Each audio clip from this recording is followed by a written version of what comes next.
Fala galera que acompanha o canal Hora do Jogo, vídeo novo aqui no canal e dessa vez para falar sobre a 14ª rodada do Campeonato Brasileiro, rodada que foi realizada nesse meio de semana. Antes de começar a falar sobre o vídeo, lembrando para se inscrever no canal, ativar o sininho das notificações, curtir o vídeo para ajudar a gente a divulgar esse conteúdo, levar esse conteúdo para mais gente e para que a gente siga aí fazendo esse trabalho e produzindo esse conteúdo aí para vocês. Falando sobre a rodada, 14ª rodada do Campeonato Brasileiro da Série A de 2024, rodada completa, 10 jogos. Vamos rapidamente aos resultados: Cuiabá 1, Botafogo 2, Vasco da Gama 2, Fortaleza 0, Criciúma 1, Cruzeiro 0, Atlético Mineiro 2, Flamengo 4, Red Bull Bragantino 3, Atlético Goianiense 1, Atlético Paranaense 1, São Paulo 2, Grêmio 2, Palmeiras 2, Bahia 2, Juventude 2, Fluminense 1, Sport Clube Internacional 1 e Corinthians 3, Vitória 2. Vamos aqui destacar alguns jogos da rodada. Até vou falar um pouquinho rapidamente jogo a jogo e depois a gente fala um pouquinho também de classificação e da próxima rodada. Começando por Cuiabá e Botafogo, um jogo em que, apesar do Botafogo não jogar bem, o Botafogo conseguiu a vitória 2-1 fora de casa, 3 pontos importantes para permanecer ali na parte de cima da tabela, na vice-liderança do campeonato. Outro jogo da rodada, ainda na quarta-feira, tivemos Vasco da Gama 2, Fortaleza 0. O Vasco da Gama crescendo após a saída do seu antigo treinador, venceu por 2-0 o Fortaleza. O Paiva, novo treinador, que ainda é um treinador interino, mas que já se cogita a possibilidade dele assumir efetivamente.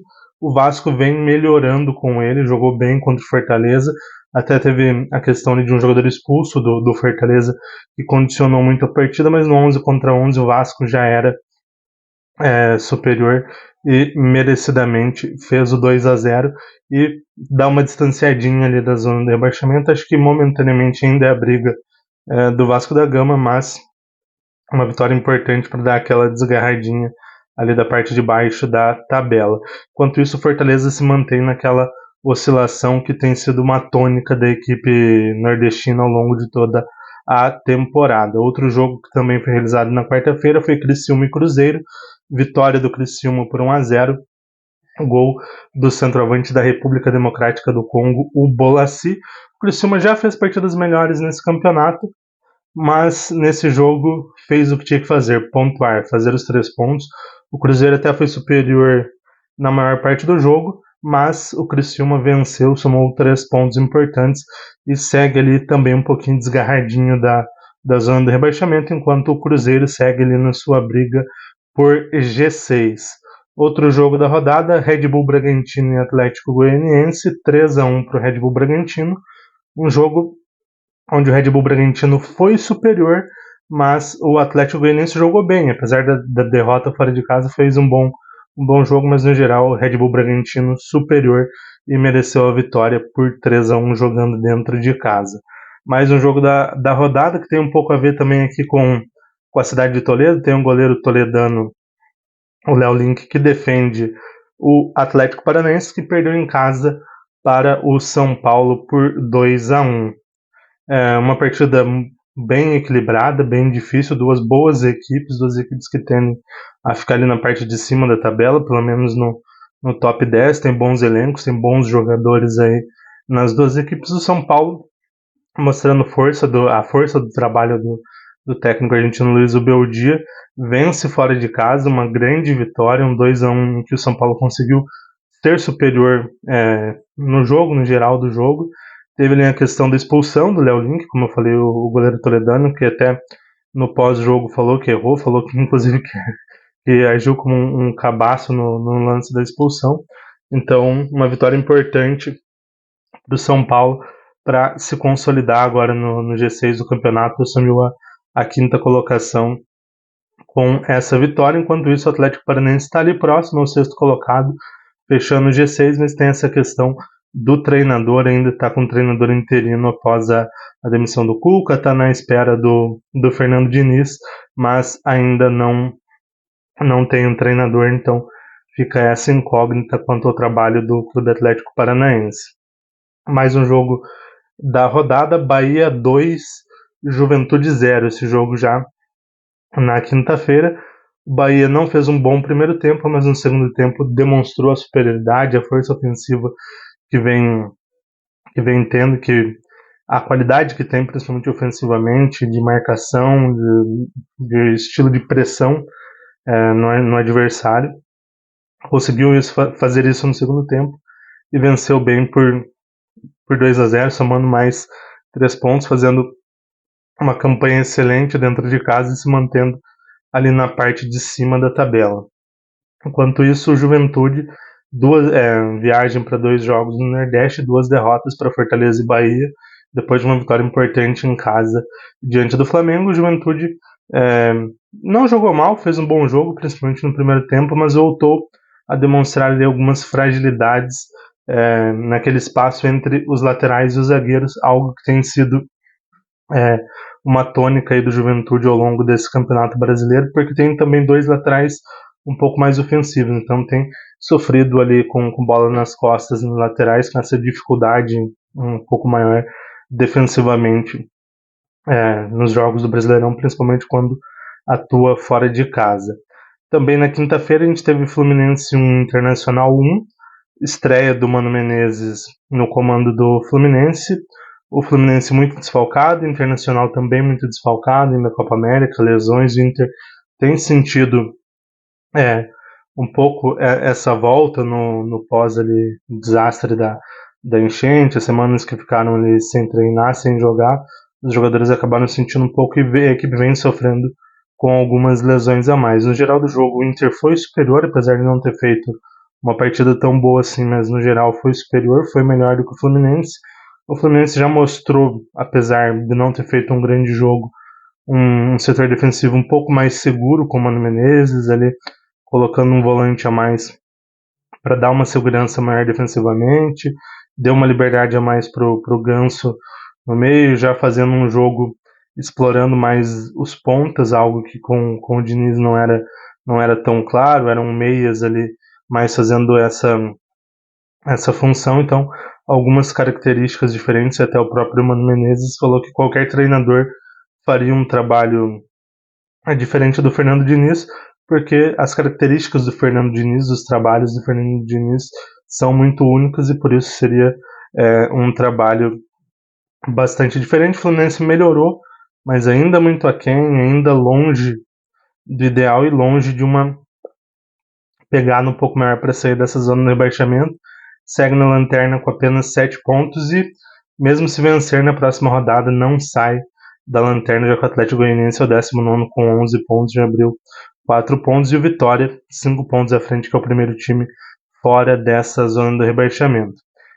Corinthians e Vitória, um jogo ali de 2 equipes que brigam aí na parte de baixo da tabela ali do Campeonato Brasileiro, brigam no momento contra o rebaixamento. Foi uma partida onde as 2 equipes jogaram espelhadas num 4-1, 4-1.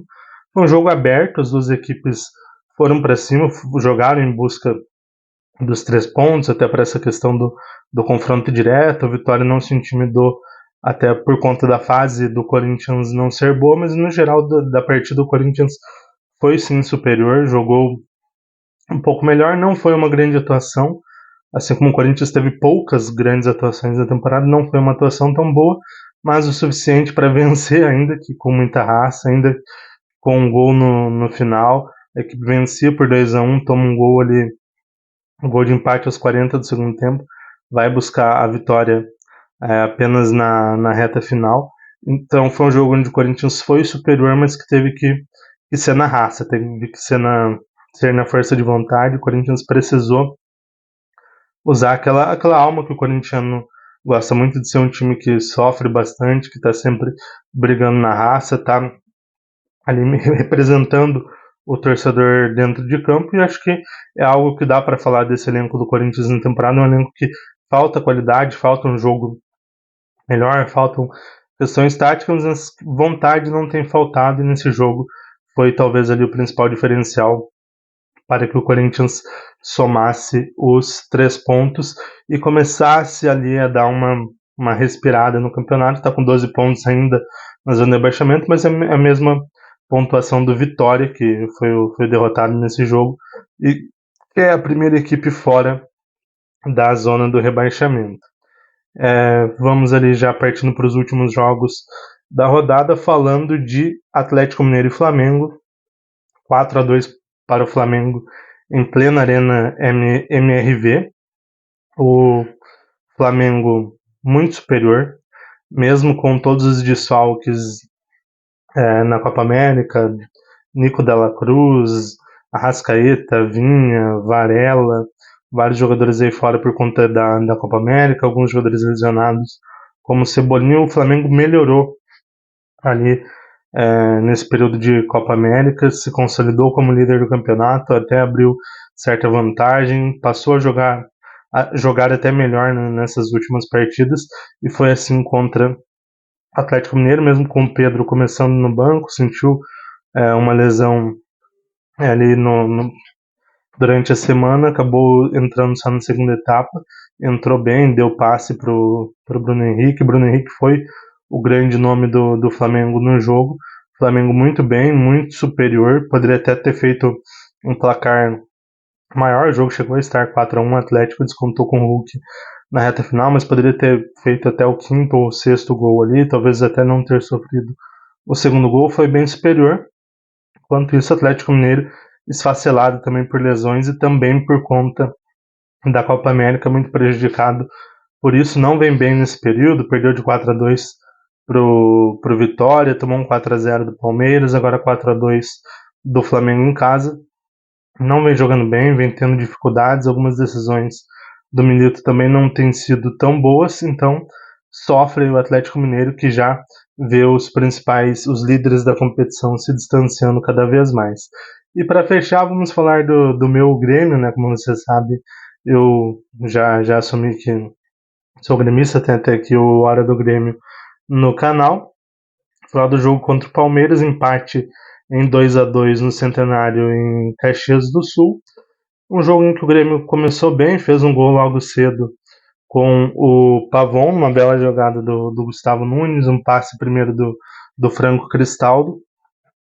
O Grêmio começou bem, começou até superior, fez esse 1-0, depois foi recuando aos poucos. O Palmeiras criou algumas boas situações no primeiro tempo, mas o Grêmio levou 1-0 para o segundo tempo. Na segunda etapa também o Palmeiras começou superior, tentando ensaiar ali uma pressão. O Grêmio foi se segurando até fazer o segundo gol, num pênalti sofrido pelo Franco Cristaldo, que ele cobrou bem, fez 2-0, e daí um jogo que parecia com uma vitória encaminhada para o Grêmio. O gol de pênalti do Cristaldo saiu aos 24 minutos, mas vieram as substituições propostas pelo técnico Renato Portaluppi, recuou demais o time, colocou um terceiro zagueiro, colocou o JP Galvão, que torcedor nenhum mais aguenta, tirou Franco Cristaldo, tirou depois Gustavo Nunes para colocar Nathan Fernandes, um menino por outro. Então ele mudou demais a equipe, colocou um JP Galvão que não rende, que é praticamente um jogador a menos em campo, e o Palmeiras se aproveitou disso, buscou um empate, uma grande atuação, e num golaço, com um golaço do Estevão, buscou o empate. No final até teve chances para virar, e o jogo terminou em 2-2. Com isso, o Grêmio segue na zona de rebaixamento e o Palmeiras fica aí a 3 pontos do líder Flamengo. Um empate em casa contra o Palmeiras é um resultado ruim? Não. Dadas as circunstâncias, sim, é um resultado muito ruim, porque estava vencendo por 2-0 e acaba perdendo esses 2 pontos pelas modificações totalmente erradas do treinador. Agora, para encerrar o nosso vídeo, vamos falar rapidamente aqui de classificação do campeonato. Flamengo em primeiro com 30 pontos, Botafogo em segundo com 27, terceiro Palmeiras 27, quarto Bahia 27, fechando o G4, São Paulo em quinto com 24, sexto Atlético Paranaense 22, fechando o G6, em sétimo Red Bull Bragantino 22, oitavo Cruzeiro 20, nono Fortaleza 20, décimo Sport Clube Internacional 19, 11º Atlético Mineiro, 18, 12º Criciúma, 16, fechando G12, ali a zona de classificação para a Copa Sul-Americana. 13º Juventude 16, 14º Vasco da Gama 14, 15º Cuiabá, o Douradão com 13 e o Vitória 16º com 12.